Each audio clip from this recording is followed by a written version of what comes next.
Okay. Yes, and we are being picked up on mics. So Yeah, you're mic'd, MS. So. Sweet. and we're gonna Okay. start the webinar.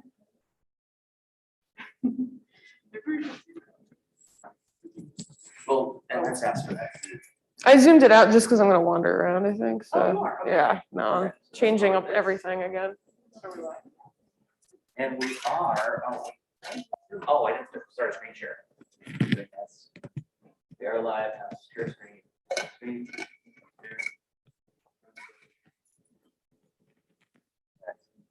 Thank you. Yeah. Kick it off. Yeah.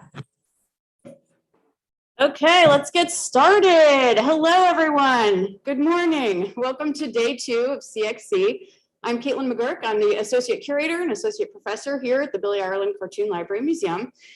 Before I get into all the nitty gritty, scripted thank yous and stuff, I just want to say how much it means to us that so many of you are here in person and that so many people are tuning in online. This is obviously a really weird year for us, and it has been a weird 2 years between our losing our previous director, going into the pandemic, trying to figure out virtual last year, totally killing it, and now doing a hybrid version this year. So it's really encouraging to just have so many of you joining us and participating. It means a lot. So just wanted to say thanks for that. So CXC is a 501c3 nonprofit organization. Our annual festival is free to the and open to the public and relies on corporate and grant support, as well as individual donations. We are so grateful for this support. Visit the Support CXC link on our website to find out how you can help us create meaningful connections between the people who make comics and those who read them. Cartoon Crossroads Columbus acknowledges that the ancient ancestors of the Eastern Woodlands tribes, now referred to as the Adena and Hopewell cultures, inhabited the land we know as Ohio. Their descendants include the living nations of the Shawnee, Miami, Wyandotte, Delaware, and Seneca Cayuga. We honor and respect the diverse Indigenous peoples connected to this place where we gather. We hope you enjoy this event. Don't forget to visit our virtual expo at cartooncrossroadscolumbus.org and keep the conversation going in our Discord channel, which you can find at cartooncrossroadscolumbus.org/discord. Okay, now to get started. MS Harkness is the author of the graphic novels Desperate Pleasures and Tinderella, and various self-published works, including Rotten and Dope Dealer. Harkness has been featured on the New Yorker's Daily Shouts and was a recipient of the Minnesota Artists Initiative grant for her autobiographical comics. She is a NASM certified personal trainer and is taught at the Columbus College of Art and Design. She is currently working on her 3rd graphic novel, and you can purchase her work from the Laughing Ogre if you're here in person following this event. So welcome, MS Harkness.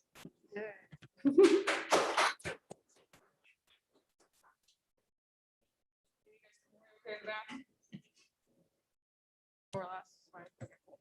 So make sure this works. Thank you for coming. Everything Caitlin said. I don't really need to go through too much of like who I am because I didn't realize somebody was gonna do it for me. But like, this is just like what it looks like. Just a little bit more info and just the way of like you can kind of trust my authority on this whole thing that I'm going to talk about, because what I'm going to talk about is going from like a short form comic media into like a longer form like graphic novel with a spine. I grew up reading a good breadth of different just like kind of stereotypical millennial globalist comics, right? So like American strips, superheroes, manga, and all that.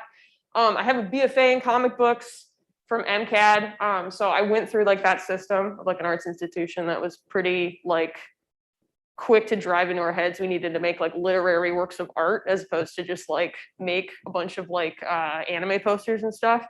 And then I do my comics traditionally. So like I'm kind of this old dinosaur that makes like autobiographical comics from the 90s, right?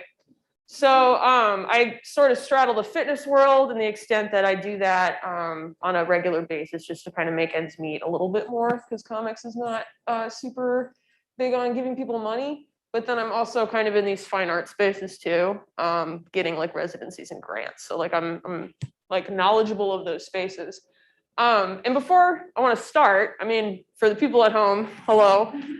There are people in the room right now, so won't you wish you were here right now? But I wanted to just kind of get an idea of who's here. because I didn't want to just talk about something that you weren't interested in. So like, have some of you guys made mini comics before, like web comics, right? Okay. And some of you maybe are like working on a graphic novel of some. Okay. So I'm not, am I crackling up here really bad? There's like little feedback as well, right? Okay, cool. I'm not going to do a talk about like how to get published or like what makes an amazing story in the way of like how to write a good script or like making amazing characters. I don't work for Marvel or DC or like any of those kind of like lofty big two sorts of things. And so like, I'm not going to try and convert you to doing something that you're not interested in doing. I really want you to be thinking more so about just like, what you're actually doing in your own like comics practice, right? So like what actually interests you? Like where are the things that you see, like what are the successes you see going on in your own work, and like if it makes sense to actually make that jump? Because I think a lot of people feel like they have to, and there's this sort of all these preconceived notions about like what short form comics are as opposed to graphic novels. So we're going to kind of tackle some of those maybe like cliches and assumptions as well. But also I just really want to strike home that you guys are all the authority on like what you're making. Like you are revealing the story to us because you know these characters really well. Like you know what's going to happen. And so much of like mini comics versus graphic novels is just like how you tell us, how you reveal that to us, right? Like what kind of choices are you making as this person who wrote it and is drawing it and is doing everything.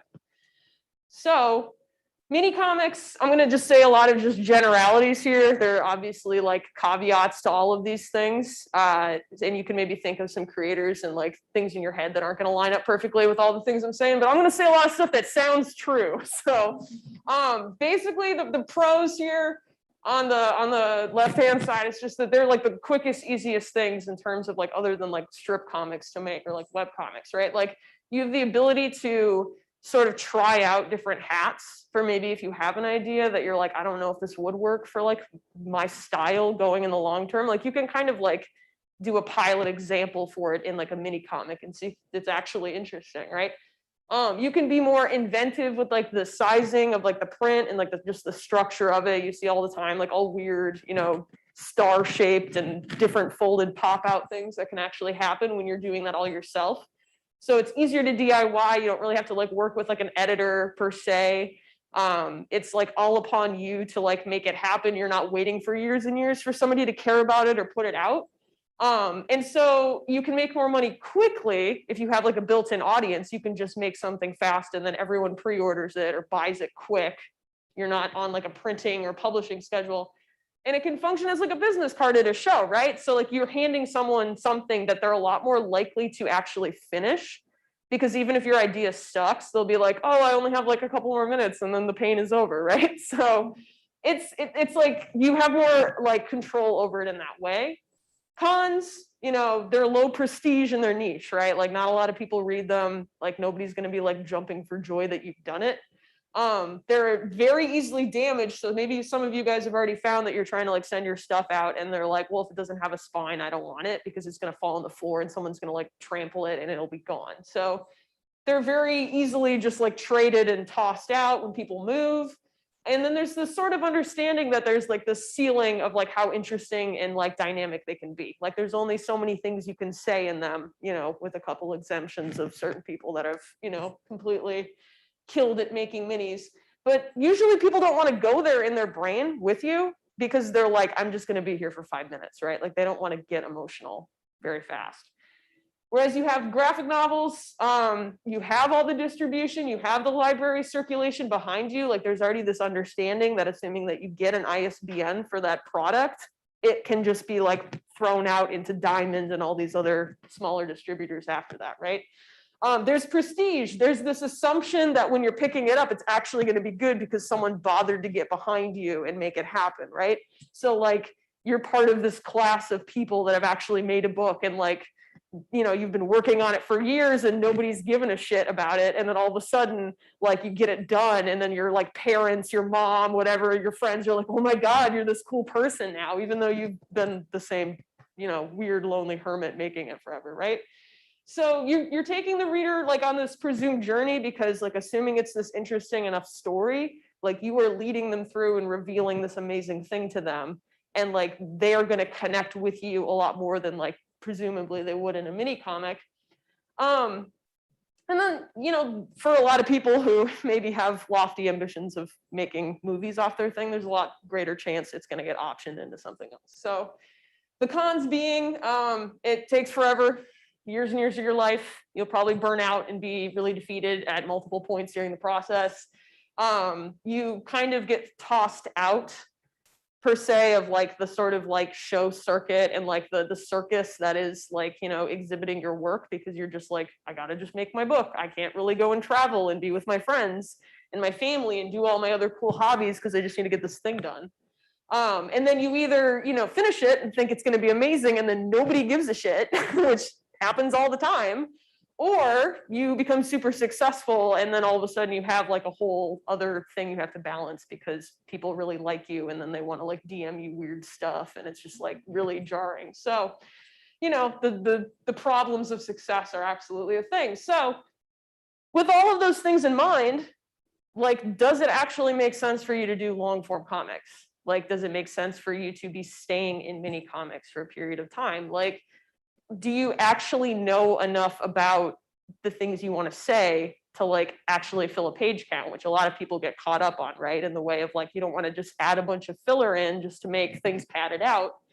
And then also, do you have the time? Do you have the like healthy body that is just like sitting like this all day long, right? Like constant repetitive motion over and over again. Like, are you actually getting up and moving around and doing things that are the opposite of that just enough so you don't break down?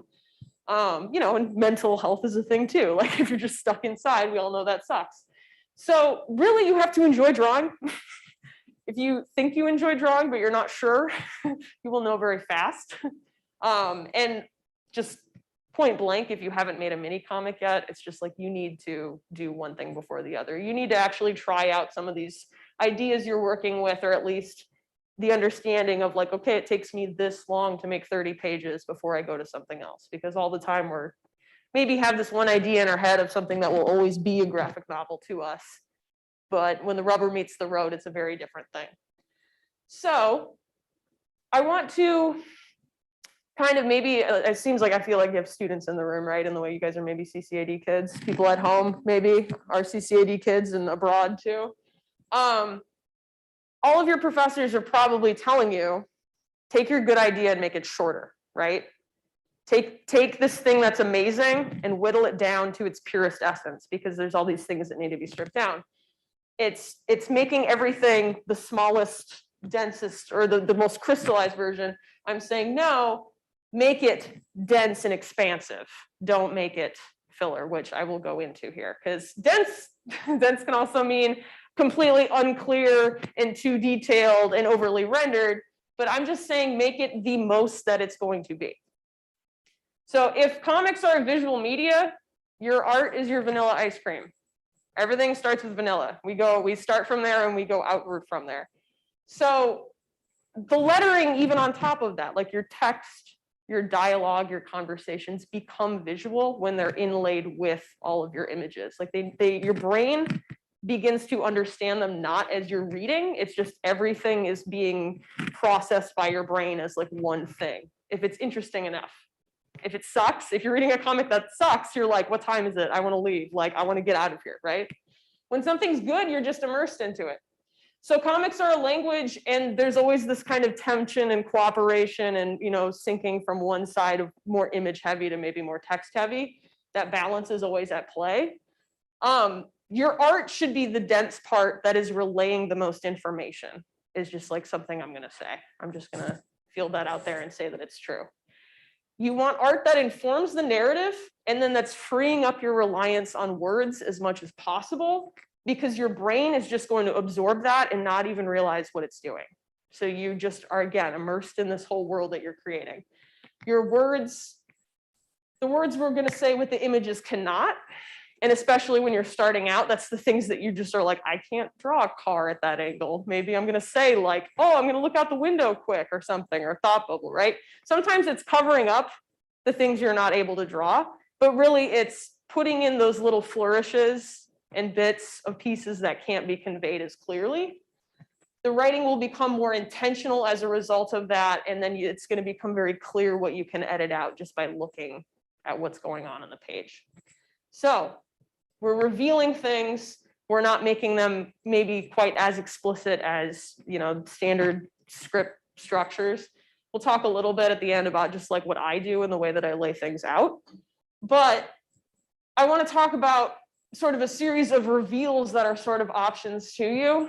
And I'll show kind of like the spectrum that you can work within. And again, I'm coming from autobio, so like my depth of information with this is like I'm just looking at my own life and trying to make it interesting or more clear at times. So you can think about, you know, maybe the fiction story or the nonfiction story that you have to analyze is just like the sandbox of information that you need to work within. But there is this sort of series of like passive to explicit reveals I want to talk about, with this being the first, to say the neutral or the true reveal, which doesn't necessarily make it honest. But really what's going on here is there's information being delivered with very little text, right? The text being that says store there. There's no overlying information of a narration or a conversation going on that's revealing the information to you. With the character facing the other way too, you don't really get so much information in the way of like how things feel. It's kind of played to be cold. You're getting the information as this person is going that way with the panel. There's the understanding too that there's like a sequence of events happening because it's in that box too. So you're invited to just be like a witness in this scene, right? You're not necessarily judging anything that's happening. Things will just happen and they will unfold and they will seem just sort of neutral, right? Then you have this sort of comparative reveal where you can think about it as the text and the image being these two comparative aspects that are going together to inform what's going on. So this is the same information in terms of this character is going to the store, but all of a sudden it's this text conversation of let me know when you're getting back from it, right? So there's this sort of sense of time that's going on. The character here analyzing the phone, maybe there's some sort of emotional thing at play where, maybe they have like a feeling about going to the store or this person, but you have dialogue, you have like labeling, you've got diagrams, things that are providing cues for you to then judge and interact with it. So you've gone from just sort of being a witness to maybe like a third party in this, right? Where you are this other character that's in the scene that, whether if it's the subject is in one panel and you've got a subject in the other and they're being played against each other, or you have one single panel with two things, maybe two characters talking back and forth, you can then be like, I like this character better, or I know what's going to happen next because of the information that's put here. So there's all of a sudden, this is a 3D world, right? All of a sudden, there are all these other assumptions that you're making. Your brain is working into a different gear now because of that. Information's still mostly kind of, under the carpet. You're not necessarily like processing every single thing. But the art and text are like working together in most of these circumstances, right? Third one, being the most explicit, and this is where you can take this as an opportunity to like dunk on autobio really hard, or you can just understand it is what it is, right? Where narration is usually maybe the most obvious example of this. But now you're not passive, you're not just this, third party, you're kind of being dog walked through the story, right? Like the text and the image are kind of at odds with each other a little bit here because they're kind of delivering the same information, kind of the same general, like if it's like music, it's like the same note, right? So a confession, maybe like a courtroom analysis can maybe play like this too, where everything's just very explicitly laid out. But we are now very aware of the structure, right? We're aware, okay, the story is happening. I am just watching it because, this person is telling me everything that's going on. So you can kind of cover up the text and like kind of get the same information. You can kind of cover up the art and you still get the same information, right? Like they're not necessarily working together so much as it's like they're racing to the point, right? So with this, again, if I say like 70% of autobio is here, I don't want it to be like all of these things, like there's only one good way to go, or one is the most honest and pure, or what have you. But I would say that you have, most mini comics are doing one of these things. Most good graphic novels, objectively, in the sense that they are functioning as like this immersive story, they are using all of these at the same time. A little bit. They're going back and forth in between. They're using one device for a little bit, then they're kind of pulling out, they're refocusing, they're maybe following a different part of the story, a sort of side mission or something of like another character, and then they're kind of coming back to maybe one consistent rhythm here. So in terms of minis, like it's not as though, only graphic novels use these. It's like minis with the implicit, the sort of neutral. That's where you have your abstract poetic Rizzo comics, right? Where it's sort of like, it's up to you to figure out what's going on, right? It's kind of a narrative, but also not really, because it's also about colors and shapes and, the text being this other element flying above it, right? So with that, that is more reliant on image. You're reading it in such a way, pardon me. You're reading it in such a way that it just seems like it's appeared to you and you're uncovering it as like this archaeologist, right? And then autobio comics, a good chunk of them are like reportage. And this is where you can also dunk on people where you say, oh, like their nonfiction comics are just PowerPoints, right? They're just Wikipedia comics, where it's kind of like you could take the image out and the words are still doing pretty much all the work. So I would encourage you to think in regards to what tropes or what techniques of reveal that you usually use, right? And thinking about like if there's maybe another harmony that you want to work within if you're going to do longer form work. And how you can kind of maybe use this middle period, hey, right, in terms of dialogue being like this middle, these sort of aspects of comparison between characters, between scenes, different, kinds of energies that can exist within your work to kind of get you to the other side to something else, or if it's going to be really abrupt, how you can even mix all three of these on a page can be really interesting. So the actual act of going from mini to long, I would encourage you to look at your reveals. You should be looking at your pacing in terms of how you're structuring your panels on the page. For my next book, like what I'm doing is I'm going from my book Desperate Pleasures, where that's like my second one that I've done. I have all these sort of like mixes of panels where maybe the highest panel count will be like 9, but only a couple times. My third book, it's like 9 is kind of like 6 and 9 are like the medium, and I've got like ones that are 12. So taking the opportunity to expand things much more and keep you in scenes for longer, but also then to just continue to dig deep into the page and tell a longer story throughout, where my page count isn't increasing much, but then my art per square foot is getting insane. So you want to think too about working in a media that makes the most sense for longer form work. Does anyone have a really ridiculous style where they're taking 1,000 hours to do one page here?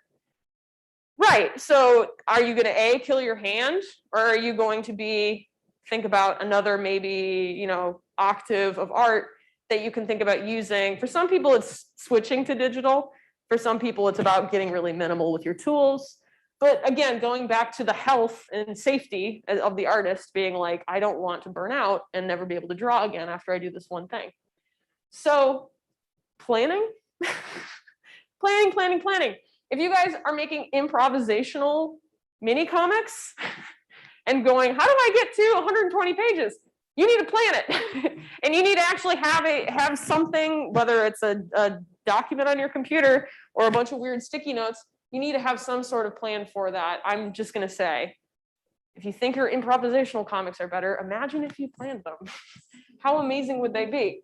And maybe this is sort of obvious to a lot of the people in the room, but people at home. If you don't have like a sturdy group of people around you to help you critique, like it's invaluable. And once you guys graduate, you're going to need to re-find those people, and that you need to stay connected, or you need to go out in wherever communities you end up.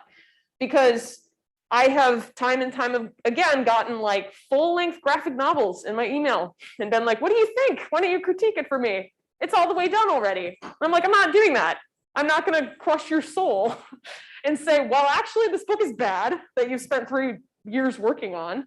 They're not going to have the time to fix it. So you need to be figuring out not only like what your plan is to make your book, but figuring out the stages in your process where you can actually step back, either out of just like duty to yourself or frustration, and say, okay, I need to send these PDFs off and get some feedback on these specific things, which can be really hard when you haven't gone to an art school, but it's just something you need to do. And you need to have somebody that you feel safe around, but also can call you on your bullshit, which is very hard to find. So if all of that is really intimidating too, in the way of like, oh my God, all these reveals and story structures, and you guys have your own like ideas about like what constitutes good work. So you're probably watching your own YouTube videos about how to like make things and how to like get from point A to point B. So like use those by all means.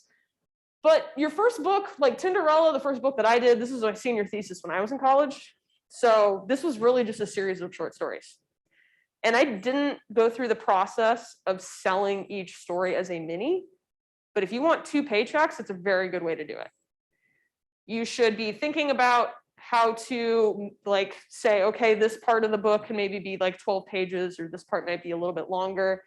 I would say they should all be self-contained if you're going to be printing them off and selling them as smaller things. You should not number them, because what's going to happen is no one's going to buy 2, 3, 4, 5, and 6. They're only going to want 1. And then they're going to come to your table and they're going to go, oh, well, I don't have 1. So like, I'm just not going to give you any money, bye. And they're going to walk. That's like, they're out, their excuse. So don't do huge print runs of that and make it its own little thing where maybe the in-group of people, like your fans, know the order they're supposed to be in. And then when they're in the book, it's obvious. But you're not like waylaid and handicapped by like having that like page number or your series number on it. So with this too, when you are like figuring out how to draw and you like your character doesn't always stay the same in every panel, that's a very good way for people to be able to put your book down and forget that you like learned how to draw really good over the course of 3 pages. Because people actually do really like the ability to put a bookmark in your book and like sit down and or skip the part that they don't like. as sad as that sounds, they'll be like, that chapter kind of sucks, I'm just gonna like move ahead. So yeah, that's a very easy way to start. In terms of planning, like I'm always just with each book trying to reinvent the wheel of like what makes the most sense to just stay efficient. If you are doing a printed book, I would really encourage you to work in spreads, because that's how your printed final piece is going to look. If you're just looking at a single page on your computer and you're not thinking about what is next to it, your books, you're going to find a lot of surprises when it's printed in terms of like how it actually looks as this finished object. So like this is my crappy, like this is the bare minimum amount of work I do in writing it, in the way of like I just do stick figures. I'm doing it all on the same page so that way I can actually balance it. This is where the page divides. And then I'm seeing, okay, like where are the repetitions here, in the way that like this is how many times I'm going to zoom in on this person's head. You know where the reveals are of information, where I can do like a cliffhanger and then there's a page turn. Everything's numbered up top for the most part, so that way I can actually see like from side to side. Like, so this is this page. This is the one next. No, this is the same one. So this is how it actually turned out looking in the final product. So I'm saying, okay, maybe I've got too many like big heads here. Let's pull out, but still repeat, right? I'm gonna smack the table. I'm gonna make sure that like just for the sizing of like the room, for the most part, like I can actually just, just like trace that same thing and just make it slightly different. And then you also know in terms of your colors, if you have a character that's a specific color, you're in your brain understanding, okay, this is how much white and black I have on a page, and then it'll balance out pretty good. So this is that other page that goes on the other side of it. So you have a lot more control in that way. It seems much more intentional. This becomes that, right? So you really don't have to take a million years to write everything out the longer you start doing this, right? Like this is like toward the end of the book too. So at the beginning, I'm like, oh, I'm gonna have all these very specific little details. And at the end, I'm just like, yeah, screw it. Like this will be that, it's fine. So very quick And I have a lot of availability to then change all the dialogue up until the last minute too, right? Where I'm like, oh, okay, yeah, now I'm at the end of the book, I actually know how it works. So in summation, like, I'm not going to try and tell you that graphic novels are better in any way, because I think there's plenty of people that do great and amazing things in shorter form media. You just have to have the sort of understanding that there's like an amnesia that happens with your career, where if you don't make a mini for a year, people think you died in like a tragic accident or something. And you're constantly having to like re-explain yourself in the way of like, yeah, well, and then this issue and then that and da. Like, people won't have like as much of a working memory because they won't have sat with your book for like more than 20 minutes. So these are the things you just want to think about, not necessarily from like some sort of like prestige or fame angle of like, I want to be this guy who like everyone has to read my book and intro to comics in college or something. But if you also think about, okay, I want to talk to people in libraries, I want to see my work in libraries, like that way my, you know, my parents have some ability to like point at something and like say, my kid did that. You know, like they don't have a house yet, but they have that. Like, it's very easy for like old people to like see your work in the world and then like think it's very important. So if that helps explain other parts of your life, that's helpful. But for the most part, I myself prefer making minis. If I could just make minis and like that would be fine in a day, and I can, and hopefully at some point just get up to the point where I can say pre-order my next mini and then I get a gajillion dollars. I would be fine with that. But there is a sort of like good energy and like fun that can come of like the marathon that is a book, and that you really do see pages stack up. You really do see yourself like from one point drawing wise or even idea wise to the next. And then you make it, you're part of this very small club of people that have made a book. And it's better ultimately to make a bad book than to not make a book, I would say, in the way of like, you're going to be disciplined in some way for a period of time, and that will just make you a better person in such a way that like whatever you do next will be informed by that. So it's kind of like running a marathon, right? Where you're like, oh my God, I learned so much about myself. So my books are for sale. We can do questions. I'm sure there'll be people online that have questions. But that's all I have on slides. So yay. I can just leave that up if you want. It looks better. What? Okay, cool. Sort of saying, I really do look like I'm being sentenced when I look at myself on there. It just looks like This page is spatial court. amazing. No, I just mean the little, like the square where it's like, okay, you screwed up. Thank you, MS. That was fantastic. Let's start with room questions. Anyone here got any burning ones? Hold the mic just like right here when you ask. On your preview pages, like your thumbnails, what was the X across the page for? That is, and this is when you make a book, you're like looking for any amount of like joy and like being like a tally mark.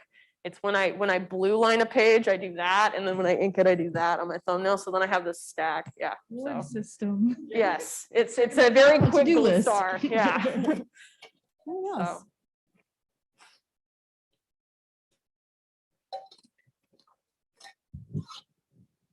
So I'm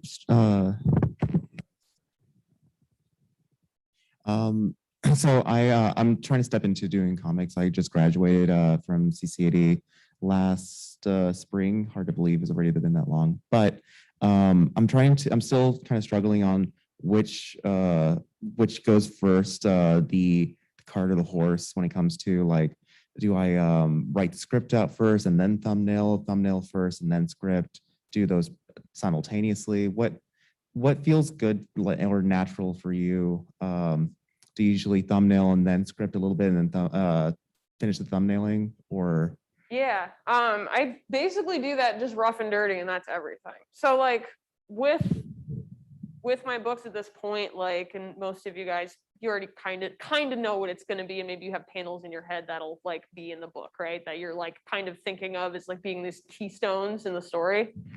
So like with Desperate Pleasures, I knew I wanted all these like specific motifs laid out. So like maybe the most formal thing I did before that was I had like boathouse, and then like the roller coaster scene, and then like, doing a bunch of amphetamines. Like they're just like these things on cards. And because I was doing it non-linearly, I just like screw around and like play with the format, like my weird like yarn art in terms of making sure that it like all stood together. And then I could like see how it laid out just in themes. And so I'd be like, this is too dark, change that.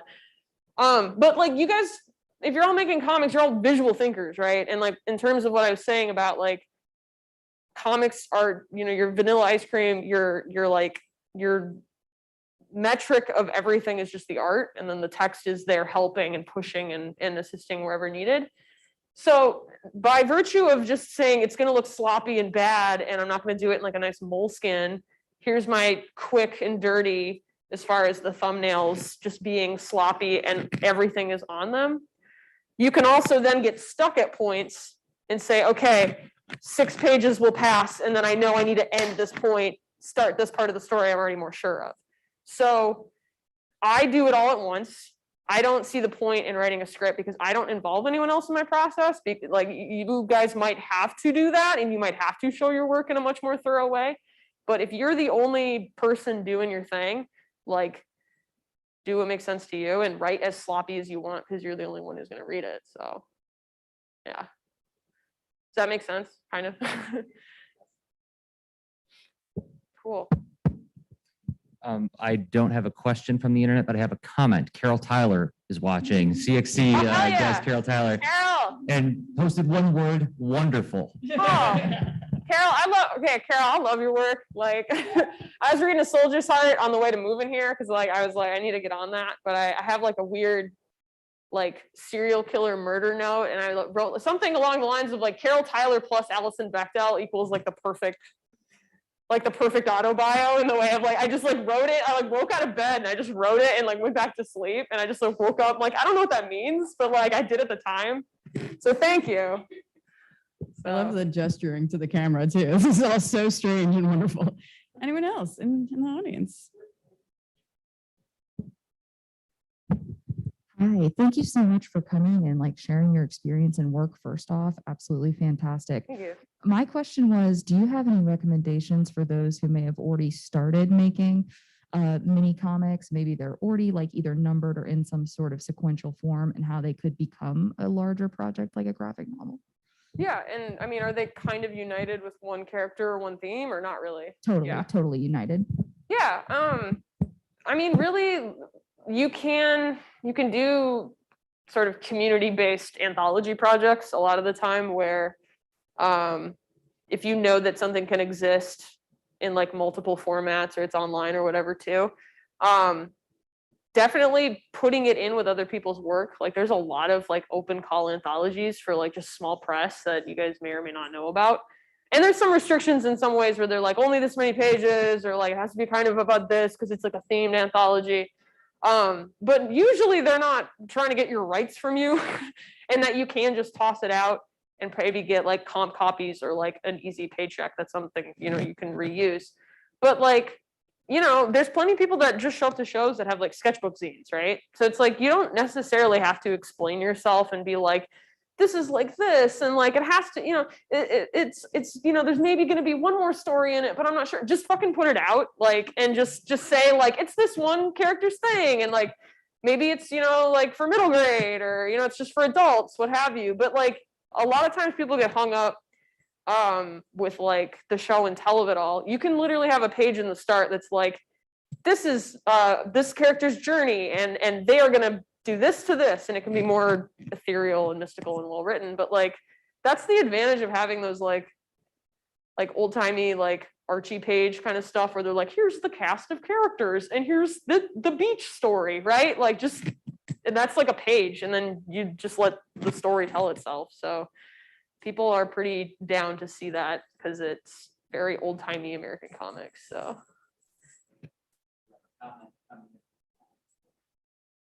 I just want Carol Tyler to talk to me all the time. It's just like back and forth through Jersey. Another professional cartoonist, Dirk TD, is watching or commenting on our Discord, and he says, how do you structure your long format stories? Do you have any particular tools to handle your plot, character goals, plot points, 3 acts? Yeah. with autobio, people take a lot of leeway and be like, oh, my life's interesting, so I don't have to think about it. And I'm very much like, my talent is all effort all the time. So every book I'm doing is different because I just like arbitrarily assign myself tasks to like tell myself I'm going to be a better cartoonist. So Tinderella was like short stories, and it was just me thumbnailing and me in school, like not really knowing what the fuck I was doing. Desperate Pleasures was all these motifs where like if you like zoom out, you can kind of understand the book like front to back in some ways, where like the same reoccurring elements are like flopped in reverse. So that's why I'm like, let's read it again because it'll like make more sense. Like, so that whole book is like mirroring like traumatized thinking in the way that you just make pattern association when your like childhood's fucked up and like you don't know right from wrong or like safe from harm. So it's like just reaching for associations as opposed to like a structure. And my next book is like me being like, tell a story from like spring to winter. Like, and then I'm like, you can't do any bullshit flashbacks. Like you have to just do linear time.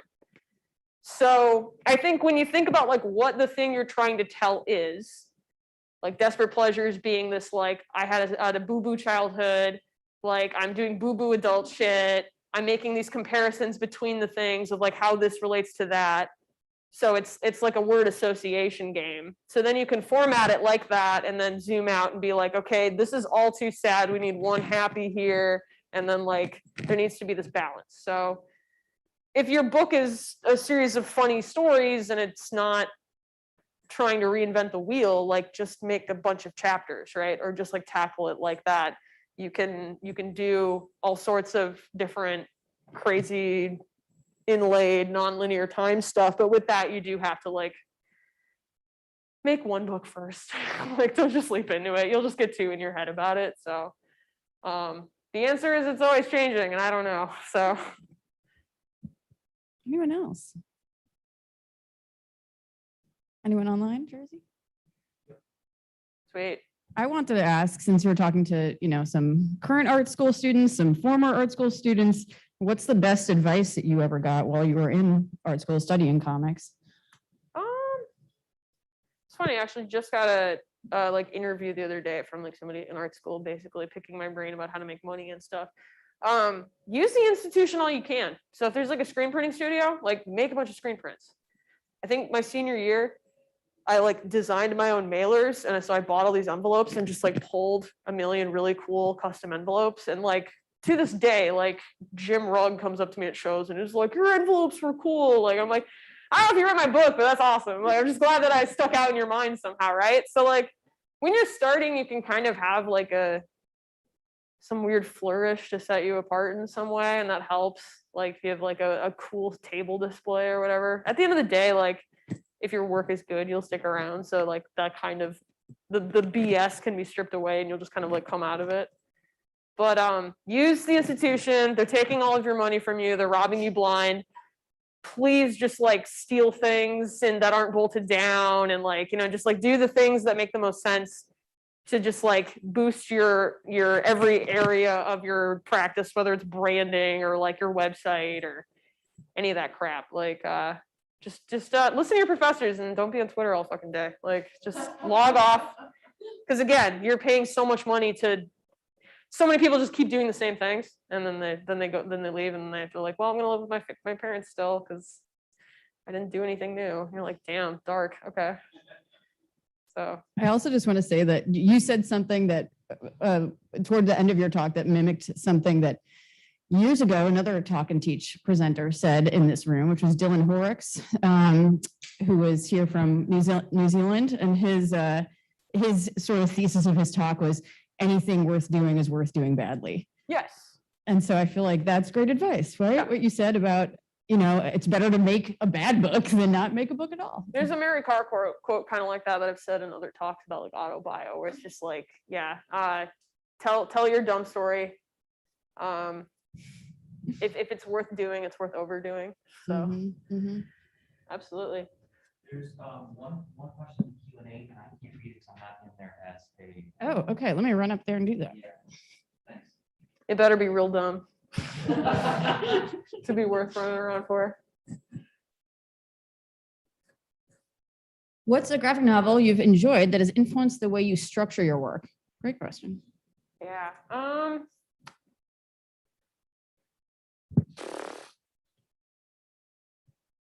mean, I'm like trying to be like Uli Lust. I'm trying to be like Carol Tyler. I'm trying to be like Julie Doucet. Ultimately, it's all autobio, so it's just like you gotta kind of keep making things interesting. And so I'm always looking at like musicians and like stand-up comedians and like all these other kinds of art people too. But yeah, all sorts of folks. People make strips, people make webcomics, people make graphic novels. So thank you guys. Thank you. Join me in thanking Emma. And again, if you're here in person, you guys can head outside and buy a book from Laughing Ogre, one of MS's books, and get her to sign it. Everyone else who's tuning in from home, we've got some stuff going on in the Discord at noon. Then at 1 p.m., there's a virtual panel about the political cartooning website Counterpoint. And then we'll be back here in person at 2 p.m. for a hand lettering conversation with Emmy Guinness. So thank you so much for being here.